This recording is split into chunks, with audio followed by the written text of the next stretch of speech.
everyone. This is Larry the Trail, and I lead the Trail team at Best Choice Realty. This is the first video in a series of 5 for home buyers.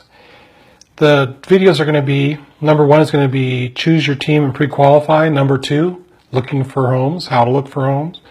Number 3 is negotiating a contract.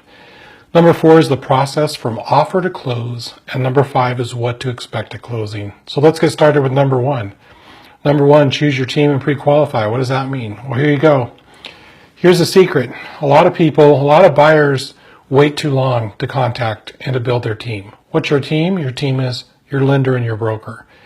So what are the benefits of speaking to a broker early?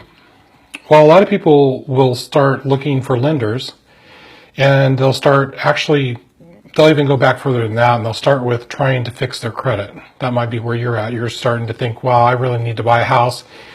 I make decent money. I should be able to buy a house, but my credit's bad. Or maybe you're working on your income.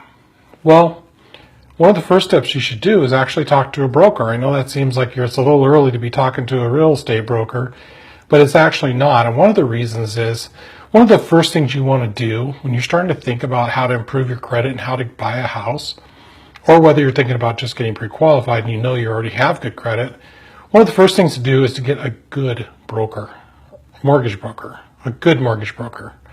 So in order to do that, you're going to need to find somebody that's really reliable, and that's where a real estate broker can help you. They can help you find a lender that is really well qualified. Most real estate brokers will work with a preferred lender, and they have 1 or 2 lenders that they work pretty much exclusively with them. You need to know, if you've got a good real estate broker, they're going to have a good lender. So you need to kind of tap into that, find out who their lender is, then contact that lender and start talking about, what do you need to do? What do you need to do to improve your credit? Because you don't want to be doing a bunch of stuff that's not helping. And you don't want to be doing things. A lot of times I'll see people do stuff to their credit that is actually hurting their credit, and they don't realize it.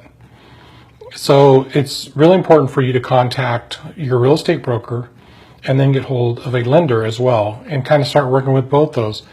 Getting pre-qualified is pretty much 100% required for an offer at this point in this market.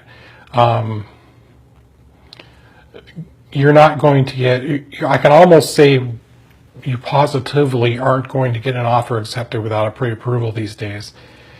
And so that's really important to get pre-approved before you out looking for houses. And I have it all the time as buyers, even buyers that are well qualified, they'll be out looking on their own at houses, and they'll find just their absolute dream house that's just perfect for them, and they lose it because there's no time. There's no time now to get pre-qualified. You need to go and you need to know what you want in a house, and then you need to look for that house. And when you find it, you gotta go for it. In this market. So it's really important for you to be pre-qualified with a good lender, and that's one of your first steps. How can I get qualified? And you can talk this over with your lender. Another thing is part of your pre-qualifying, you want to start really taking a look at what your expenses are going to be, because your lender will tell you, yes, you qualify for this. Maybe you qualified for a 0 down loan. I'm out here in Sky Valley, Monroe, Sultan, Gold Bars, parts of Snohomish, there's a lot of 0 down USDA loans are available. There's some other programs. They always change. So, but let's suppose you got a 0 down program, qualified for it. Well, then you need to figure out what your other expenses are going to be. Like,